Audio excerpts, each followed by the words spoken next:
শুভ দুপুর। আমি আজকে দুপুরে কি রান্না করেছি তোমাদেরকে দেখাচ্ছি। তো দেখো, এটা উচ্ছে পেঁয়াজ আলু দিয়ে লাল লাল করে ভেজেছি, দেখতে পেয়েছো? খুব সুন্দর লাগে উচ্ছে দিয়ে পেঁয়াজ দিয়ে আলু দিয়ে ভাজলে। তো আমি এক তরকারি করা হয়নি, এখানে এটা ফুটছে। এটা কাতলা মাছ দিয়ে আলু দিয়ে একটু হালকা পাতলা ঝোল করেছি। তো তোমরা দেখতে পেয়েছো। তো এবার আমি একটু খাবো, তোমাদের খাওয়াটা দেখাবো। উচ্ছে ভাজাটা আগে নিয়ে নেওয়া হলো। খুব সুন্দর লাগে, গন্ধটা খুব ভালো লাগে পেঁয়াজ উচ্ছে ভাজা। তো আমি মাছের ঝোল নেবো বাটিতে। তো আমি মাছের ঝোল নেবো।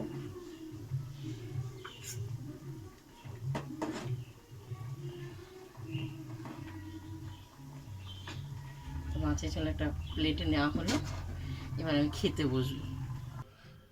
তো আমি এখন উচ্ছে ভাজা দিয়ে খাবো, উচ্ছে পেঁয়াজ ভাজা দিয়ে। দেখেছো খুব সুন্দর।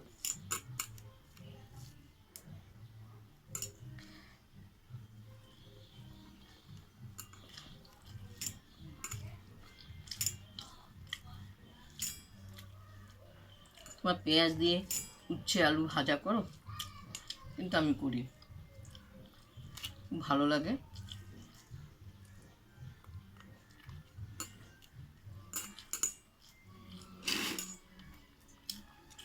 বড্ড খিদে পেয়ে গেছে।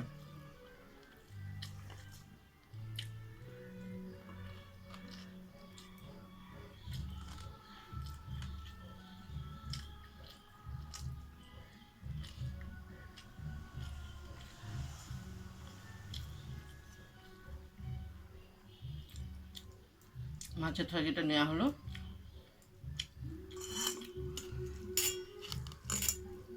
খুব সুন্দর হয়েছে, গন্ধটাও যেমনি তোমরা বাড়িতে রান্না করো। আমি সবসময় যেভাবে রান্না করি সেভাবে করেছি। আজকে তোমাদেরকে রান্নাটা করে দেখাতে পারি না, খাওয়াটা দেখাচ্ছে।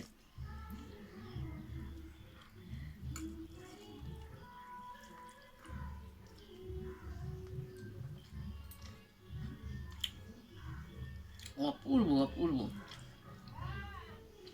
তরকারি কালারটা দেখলে বুঝতে পারবে।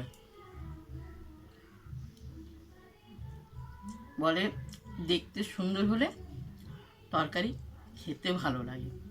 নুন ঝাল সমান সমান হয়েছে।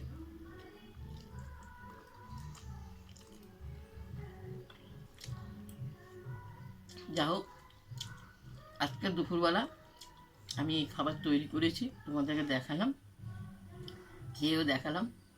তোমাদের যদি দিদি খাওয়াটা বা উচ্ছে ভাজাটা যদি রান্না করে খেয়ে দেখালাম, তোমাদের যদি ভালো লাগে দিদিভাইকে লাইক দিও, শেয়ার করো, কমেন্ট করে জানাবে। শুভ দুপুর। আর কিছু বেশি কিছু করিনি।